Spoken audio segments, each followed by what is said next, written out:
My grandmother put greedy preachers in their places. Twice. Even after she died. My grandmother was a member of a large conservative Bible-believing church for her entire adult life. This church, which I'll call Big White Church, was a member of a large evangelical denomination. Big White Church was located in a prosperous suburb of a large city in the Bible Belt of the deep south of the USA.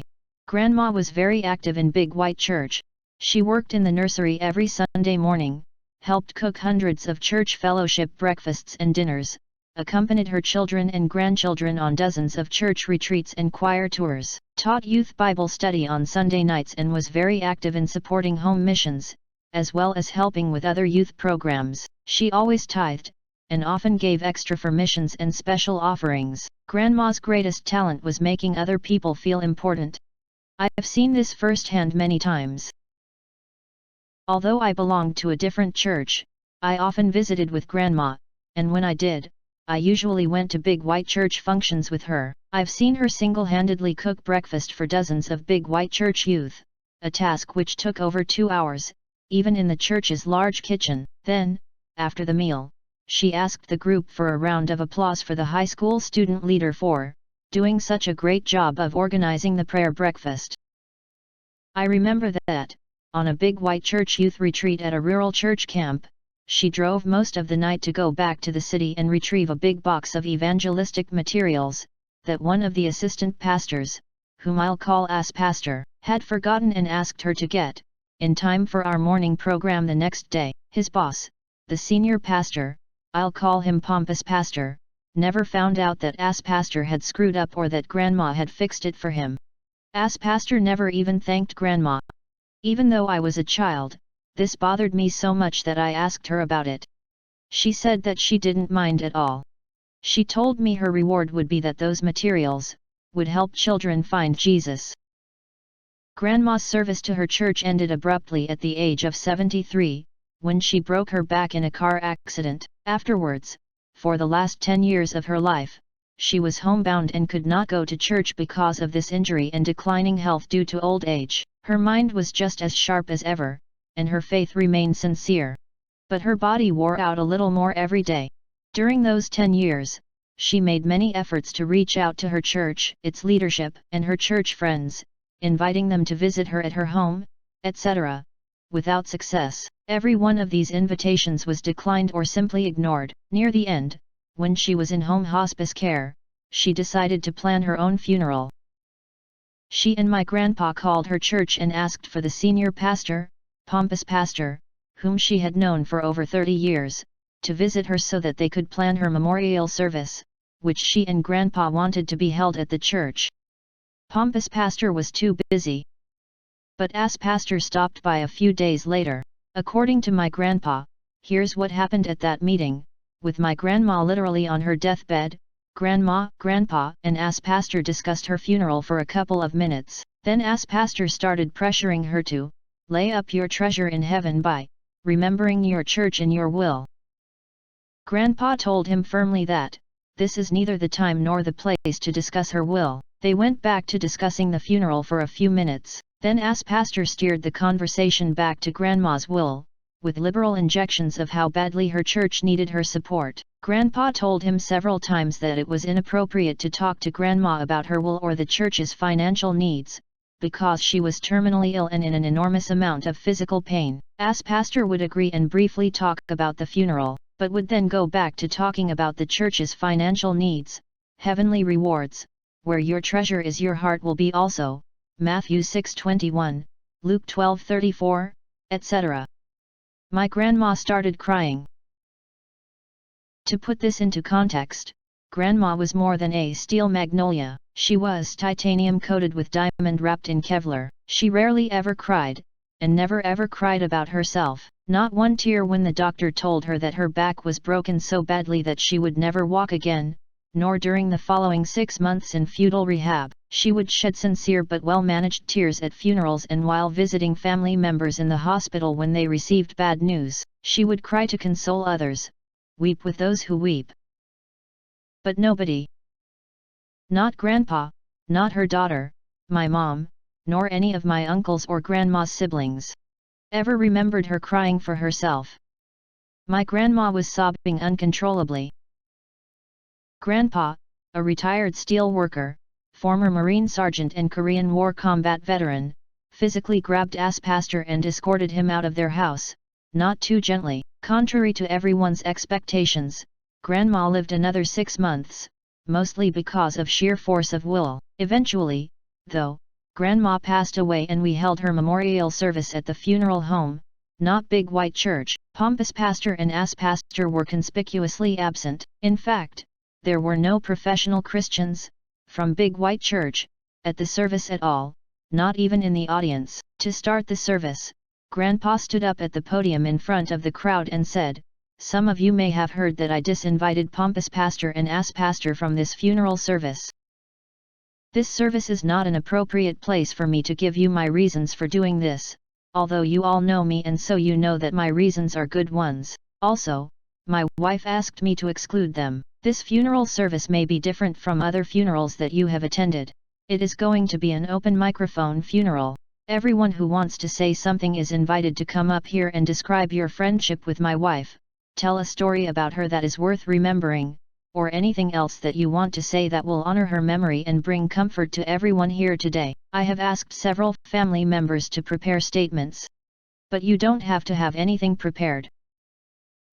Please, if you want to say something, come up here and do so. There were about 100 people at the funeral service. At least a third of them eventually stepped up to the microphone. The service, which we had planned to last about 30 minutes, lasted for over 2 hours and, as best I can tell, not one person left early. There was laughing, crying, and hugging. 3 of her grandchildren played some of her favorite songs on the piano and guitar. We all joined hands and sang her favorite hymns. Afterwards, dozens of people told my grandpa that it was one of the most comforting and uplifting funerals they had ever attended. More than a few remarked that, funerals are better without preachers anyway, or something similar. Remembering her pastors and her church in her will, the 1-2 punch. A couple of weeks later, it was time to start distributing the bequests in Grandma's will. Although Grandma and Grandpa dearly loved each other, they had separate wills because, she told my mom, that makes it easier for us to respect each other's turf, and because their lawyer had recommended it. Nobody thought that my grandparents were wealthy. They had lived in the same small but charming house in a prosperous, well-maintained suburban neighborhood for the past 50-plus years, and had worked hard and lived modestly, but it was rumored that they had a very nice nest egg. Of course, there is no legal requirement for anyone to attend the reading of the will, or to even have a reading. Modern telecommunications and near-universal literacy have made this quaint custom practically extinct, but the reading of the will was a tradition in our family because it was one of those events that gave our close-knit, extended family an excuse to get together. We never had family reunions. They were too difficult to schedule for our large family, but we got together at birthdays, holidays, funerals, baptisms, etc., so that if you attended several of these, you would see just about every one of your cousins, aunts, uncles, and even great-aunts, uncles who were grandma's and grandpa's siblings and in-laws. With this family tradition in mind, many of our family members' wills often contained very personal bequests of items that had little cash value, but were the departed family members' way of telling their loved ones that they wanted to share a cherished memory with them one last time. As an added incentive to attend, the family rumor mill had been buzzing with speculation, encouraged by Grandpa, that Grandma's will contain some surprises. The reading was held in a conference room at a lawyer's office. Unsurprisingly, the attendees included my mom, as well as aunts, uncles, great-aunts, great-uncles, and many of the grandchildren. We were all surprised, however, to see Pompous Pastor and Pastor from Big White Church. They informed us that Grandma's lawyer had told them that Grandma's will had bequests not only for Big White Church, but also for them personally. Maybe it was just our imagination. But my siblings, cousins, and I couldn't help noticing that these preachers appeared to be actively salivating over their good fortune at Grandma's generosity. Grandma had a large family, so a sizable number of beneficiaries were named in her will. The lawyer's conference room was a bit smaller than an average middle-class living room. Extra chairs had been brought in, Every seat was filled and people were standing in every remaining space. There was barely space for all of us. Grandma's lawyer suggested that pompous pastor and ass pastor sit in chairs which were in the front of the room, next to himself. Since there was a large table in the room, this meant that the lawyer and these two preachers were the only ones who were directly facing everyone else. Although the preachers were gratified to be physically next to the center of attention, they did not notice, as all of the rest of us quickly noticed, that these seats made it easy for everyone else in the room to watch them closely, and practically impossible for them to leave the packed to more than overflowing room before the entire meeting was over, because they were farthest from the room's single door, and there were almost 24 people standing or sitting between them and their only path to escape. The bequests were quite generous, but pretty much what we had expected. Grandpa kept their house, its contents, their retirement accounts and everything that remained after all of the bequests had been satisfied. Children, grandchildren, and several local charities received nice, but not extravagant, amounts of money. Several sentimental items were named and given to various friends and relatives. Grandpa was first beneficiary listed in the will, but, after him, all of the other bequests were arranged in order of increasing worth. They started with sentimental items, which had very small cash value. Then each grandchild received several $1,000s, then each son, daughter, brother, sister, niece, and nephew received a little more, then several local non-profits received very nice amounts, etc. Bequests to Big White Church, pompous pastor and ass pastor were, almost, the last ones listed in the will. They listened politely to the other bequests, but with steadily growing anticipation, as they noticed the exponential upward trend in Grandma's largesse. When Grandma's lawyer got to the Big White Church and preachers part of the will, he said, "This is a bit unusual, but before I announce these bequests to Big White Church, pompous pastor and ass pastor, Ms. Grandma's name requested that I read the following statement to everyone present." He opened a letter that was written in Grandma's own handwriting. "For the past 10 years, not one person from Big White Church has ever called me, come to visit me or sent me a note to tell me that they cared about me. Not one minister, not one deacon, not one of the church women, not one of the church members who I worked with for all of those years, loved dearly and thought were my friends. I worked very hard for you when you needed me, for many, many years, but when I needed you and your church, you all pretended that I didn't exist. I only got one visit.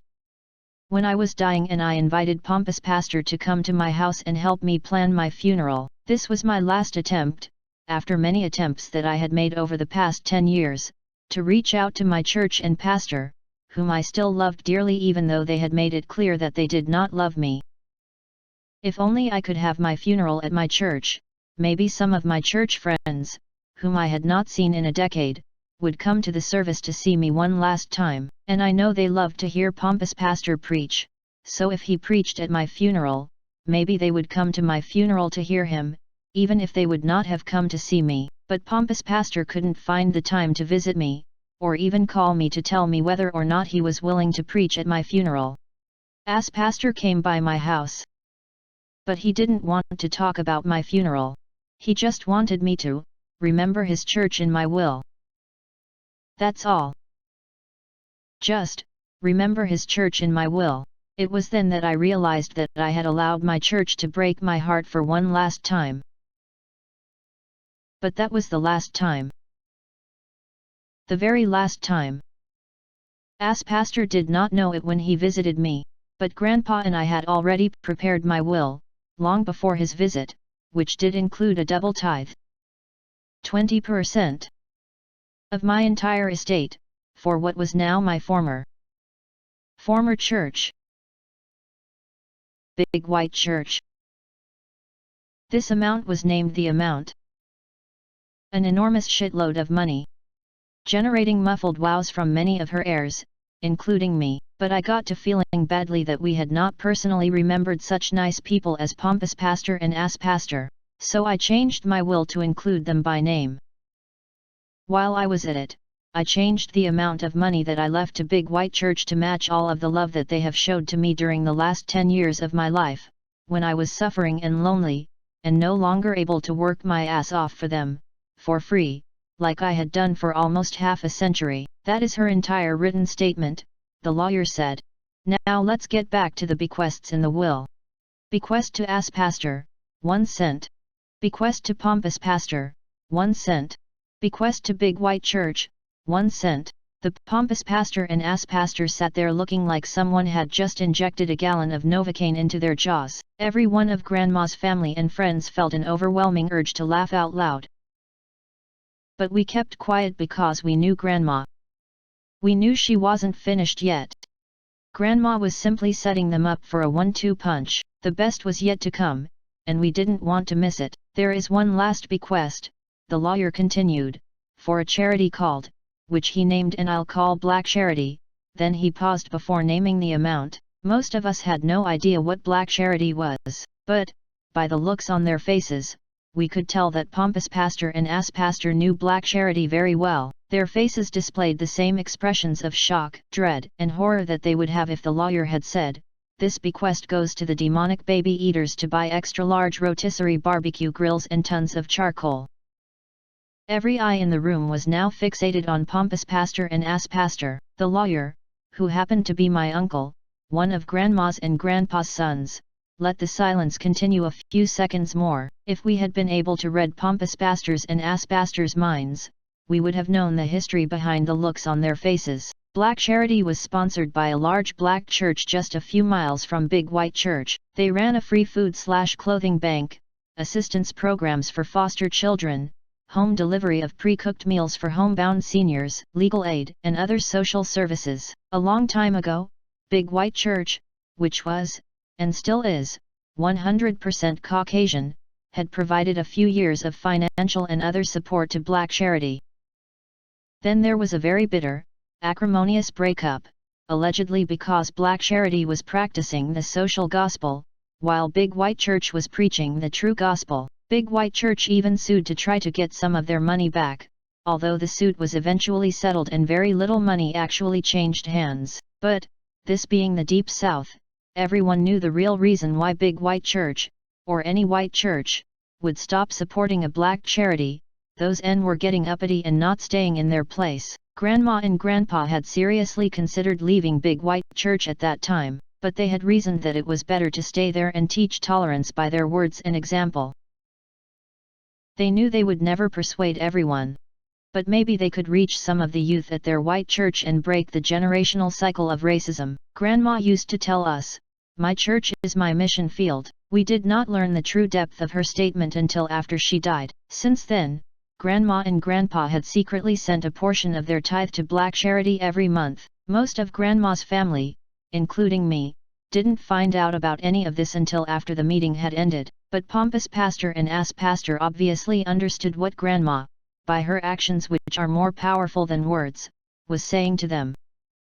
If you had grown up as a white person in the Deep South, as Grandma, Grandpa, Pompous Pastor, and Ass Pastor had, you would understand. To many white Southerners, this was one of the most personally insulting things you could do to them. It simultaneously labeled them as racists, condemned their bigotry and crushed their delusions of white superiority by saying, "These black human beings, whom you hate, disrespect and have mistreated, are better people than you are. So they deserve my money more than you do." Having allowed time for everyone to observe Pompous Pastor and Ass Pastor while they thought about how their white church had treated this black charity, and how they and their church had treated our Grandma, the lawyer said, "The amount is." Then he named the exact same amount that Grandma had named in her handwritten letter, the huge amount of money that would have gone to Big White Church if she had not changed her will. TLDR.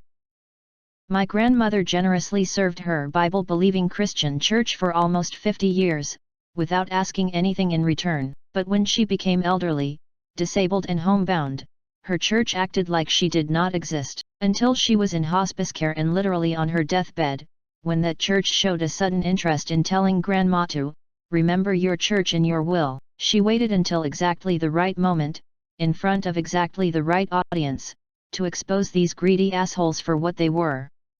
Twice.